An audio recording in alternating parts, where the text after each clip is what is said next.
Have you ever felt like you're trying to solve a medical mystery, and the mystery is your own body? Dealing with all these aches and pains and stiffness that just seem to pop up out of nowhere in midlife. Well, today we are giving that mystery a name, and even better, we're giving it a plan. Let's get into it. So let me ask you, does this sound familiar? You wake up and you're just stiff. Your joints are aching for no good reason, and you just don't feel as strong as you used to. It's so easy to just write all that off as, well, I guess I'm just getting older, right? But what if it's not just that? What if there's a real, specific reason for it all? Something we can actually treat? Yes, the classic line. I mean, how many women have heard some version of this from a doctor? While it might not be meant to cause harm, it's just so unhelpful. It's dismissive. It shuts down the conversation and gives you absolutely nowhere to go. But here's the good news. New research is finally saying, nope, not good enough. We need to go deeper. And look, if you're feeling any of this, you are so far from being alone. The research shows that a whopping 70% of women in midlife are dealing with these kinds of musculoskeletal symptoms. And get this, for a full quarter of them, 1 in 4, the symptoms are bad enough to actually be disabling. So let's be really clear. This is not some minor part of aging. This is a major health issue that has been flying under the radar for way too long. So, how do we begin to change the conversation? How do we fix this? Well, it all starts with something that sounds simple but is incredibly powerful, giving it a name. A unifying term that connects all the dots between what can feel like a whole bunch of random, frustrating problems. And here it is, the musculoskeletal syndrome of menopause, or MSM for short. Now, I know, it sounds like just another piece of medical jargon, but I promise you, this is a really big deal. This is a framework that finally connects all those things, the aches, the pains, the weakness, and says they aren't random. They're part of one interconnected syndrome, and it's directly linked to the hormonal shifts of menopause. I mean, this is a huge shift in thinking. On the left, you've got the old way. A sore knee here, weak muscles there, all treated as separate issues and usually dismissed as just aging. But the new approach on the right connects those puzzle pieces. It points to a single root cause, the loss of estrogen. And this is so important because it validates what women are feeling and it finally opens the door for real comprehensive care. And you know what? We know this approach works. We've seen it happen before. Back in 2014, a similar thing happened with a whole collection of urinary and genital symptoms. Before then, they were all treated as separate problems, but by grouping them under one name, the genitourinary syndrome of menopause, awareness just exploded and patient care got so much better. The hope now is that MSM is going to do the exact same thing for our muscles, bones, and joints. Okay, so let's talk about that root cause. I love this analogy. Think of estrogen as the conductor of a huge, complex orchestra. And that orchestra is your entire musculoskeletal system. When the conductor is there, everything works in harmony. But during menopause, well, the conductor starts to pack her bags and leave the stage, and things can get a little chaotic. Specifically, it's the drop in estradiol, which is the most powerful form of estrogen. This drop sets off a total cascade effect. It doesn't just impact one little part of your body, it hits nearly every single tissue in the system. Bone, tendon, muscle, cartilage, you name it. Without its conductor, the entire orchestra just starts to play out of tune. So to figure out how to get the orchestra playing in harmony again, we first need to understand all the different sections, right? The research breaks this syndrome down into 5 core components, and the key word here is that they're all interconnected. Think of this as our roadmap. On the left, you've got the biological process, what's happening deep inside, and on the right, you have the signs, what you might actually feel or notice day to day. So let's just break these down one by one, starting right at the top with inflammation. First up is arthralgia, which is really just the medical term for joint pain. See, estrogen is a powerful, natural anti-inflammatory. As its levels decline, inflammation can start to creep up all over your body.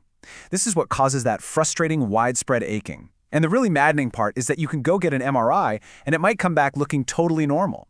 It's the kind of thing that can make you feel like you're imagining it, but it is very, very real. Next up, sarcopenia. Now this sounds like a scary word, but it just means the age-related loss of muscle and strength. While this happens to everybody, for women it's like someone hits the fast-forward button right around menopause. The process speeds way up, and it specifically targets our fast-twitch muscle fibers. You know, the powerful ones you need for balance and quick movements to stop yourself from falling. And this is directly connected to why that muscle loss happens so fast. Let me introduce you to your satellite cells. Think of these as your muscle's personal repair crew. They're stem cells that hang out on your muscle fibers, just waiting to be called in to repair damage and build new muscle. But guess what their activation signal is? You guessed it, estradiol. Without it, your ability to recover and build strength is seriously hobbled. Animal studies actually show a 30 to 60% drop in these little guys after estrogen is gone. All right, now for a big one, osteoporosis. This is often called the silent part of the syndrome because you can't actually feel your bones getting weaker. But the scale of this problem is just massive. We're talking 200 million postmenopausal women around the world affected by this. That's an enormous number, and it puts them at a much, much higher risk for life-changing fractures. And finally, we have cartilage damage and osteoarthritis. You know, it is not a coincidence that the rates of arthritis in women just skyrocket right around the time of menopause. It turns out that estrogen plays a key role in managing the special cells that keep your cartilage healthy. So when you lose that estrogen, your cartilage can break down more easily, leading to the pain and stiffness of osteoarthritis. Okay, let's take a breath. I know, that's a lot, and it can sound pretty overwhelming. But the whole point of defining a problem like this is so that we can create a plan to solve it. So, let's totally shift gears here, from the explanation to the action. What can you do? Here it is, a clear 3-step action plan that comes right out of the research. It's about optimizing your nutrition, incorporating smart exercise, and having informed conversations with your doctor. Notice what's not on this list? The old advice to just slow down. No, this is all about actively taking control. First up is your foundation, nutrition. Think of these as a team. Vitamin D is absolutely crucial for your bones, but it can't do its job without magnesium. Your body needs magnesium to even use vitamin D. Then you've got vitamin K2, which also helps with bone density. And underpinning it all is protein. Increasing your protein intake is completely non-negotiable for fighting that muscle loss. And now for my favorite part. The paper actually calls exercise the only non-controversial modality. You know what that means? It means everybody agrees that it works, period. And we're not just talking about any exercise. We're talking about resistance training, lifting heavier weights. This is so critical for postmenopausal women because it's the single most effective way to build muscle power, which is your key to preventing falls and staying strong. You know, when you put all of this together, it becomes about so much more than just managing symptoms. It's about fundamentally changing the entire conversation we have around menopause and, frankly, demanding a new, better standard of care. And a huge part of this is partnership. The goal is for all clinicians, from your family doctor to specialists, to recognize this syndrome and to be able to name it for you.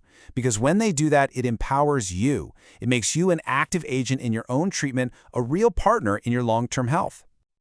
This slide really says it all, doesn't it? This is the before and after. We're moving away from the old, passive, dismissive mindset of, it's time to slow down, and we're moving toward an active, empowered approach of prevention and treatment. Because this isn't just part of aging, it is a specific, treatable, hormonal-related syndrome. And just knowing that is power. So, we end on this question. Now that we can finally put a name to all these symptoms, the musculoskeletal syndrome of menopause, we can create a new reality. A reality where pain is properly investigated, where weakness is actively addressed, and where midlife is seen not as a decline, but as a critical opportunity to build a foundation of strength for decades to come. The first step was naming it. The next step, that belongs to all of us.